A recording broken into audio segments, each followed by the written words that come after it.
Welcome to Chillin' 101. We hope this video helps.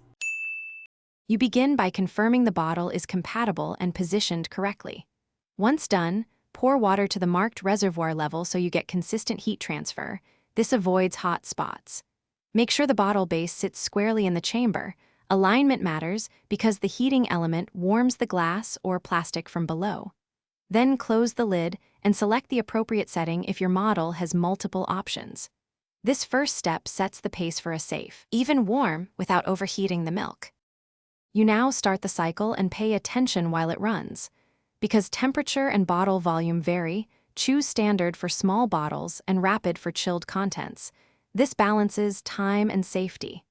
Once active, keep an ear out for the beep or watch the LED because that tells you when the unit thinks it's done. Make sure to pause briefly at midpoint and gently swirl the bottle to homogenize temperature. This reduces hot spots and preserves nutrients without aggressive shaking. You finish by checking the milk on your wrist. Aim for lukewarm and comfortable, roughly body temperature to confirm safety.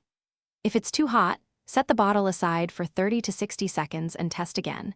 If still uneven, run a short additional 30 to 60 second cycle to gently raise temperature.